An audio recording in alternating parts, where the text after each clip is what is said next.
Hi, it's my favorite time of day, the time of day when I get to read a good book to you. Today we're going to read Dear Willie Rudd, and it's by Libba Moore Gray and Peter M. Fiore. There are several things I want you to pay attention to in this book.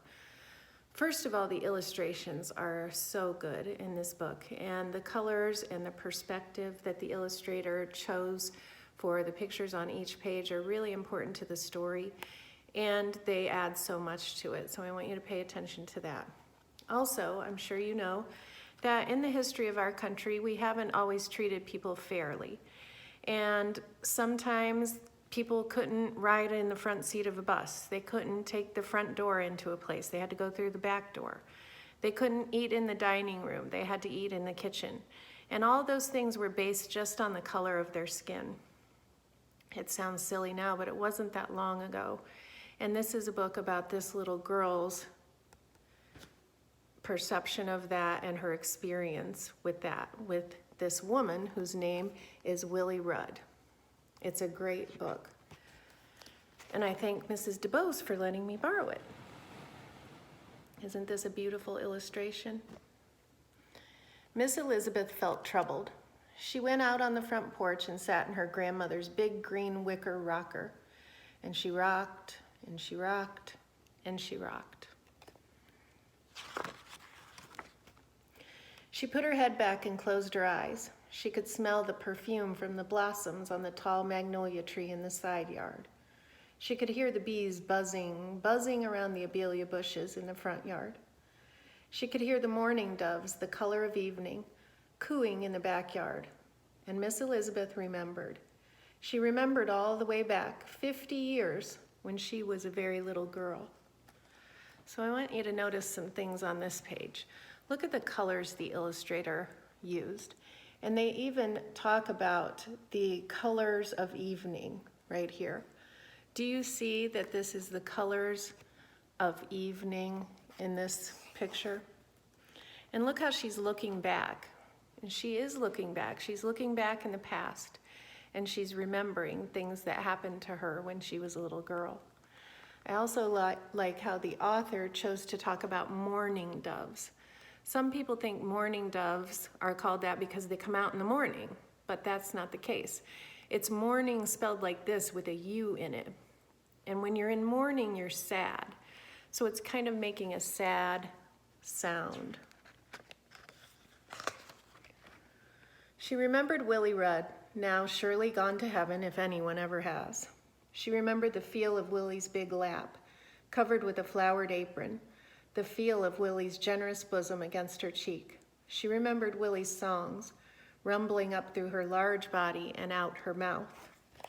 And I'm going to play you the song that they're singing here.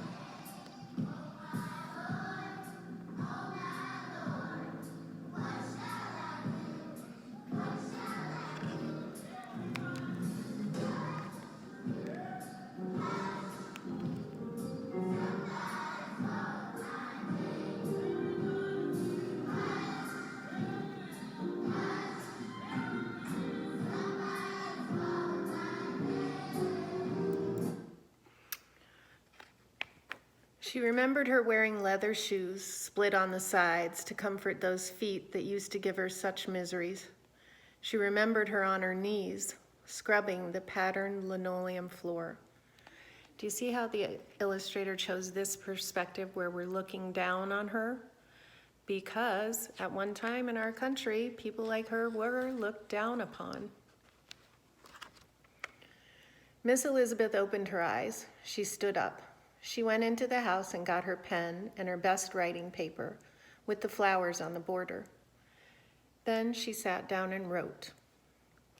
So look at her looking back again. She's remembering how things used to be. Looks like she's thinking hard, doesn't it? Dear Willie Rudd, I'm writing this letter for my mother and for my grandmother and for me. I'm writing to say thank you. And I'm writing to say I'm sorry for anything any of us might have done to make you sad. Most of all, I'm writing to say I wish you could come to see me once again. This time, you would come in my front door, not my back door. And this is her when she was a little girl, and this is Willie Rudd. She's thinking of this, how it would be now. You would eat with me at our polished table on the good china, not in the kitchen alone.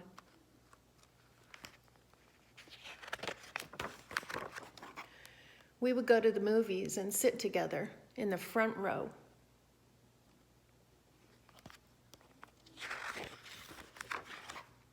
We would ride the bus, and you would sit in the front seat with me beside you.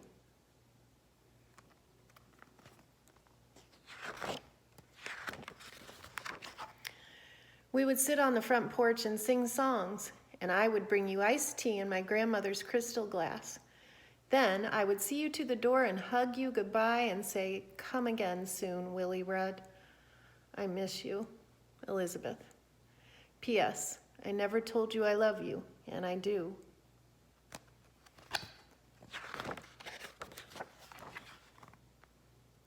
Then Miss Elizabeth folded the letter and tied it to a shiny red kite. She walked slowly to the top of the hill, and when the wind had grown strong enough so that her gray hair blew back from her face, she let go of the kite, string and all. And look at her looking up.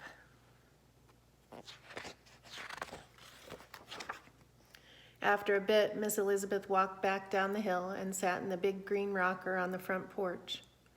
The sun was going down. The moon was coming up. She could smell the perfume from the blossoms on the magnolia tree. The sound of the bees around the abelia bushes was getting fainter and fainter. The mourning doves, the color of evening, called to each other in the backyard. Look at the colors the author and illustrator used. And Miss Elizabeth rocked and rocked and rocked.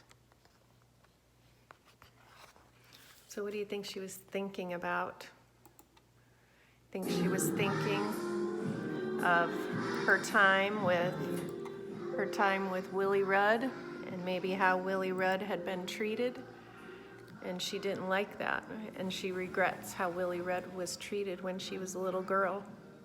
Unfortunately, some people still get treated that way. So I hope you learned something from this book, and I will see you next time. Bye, Casey.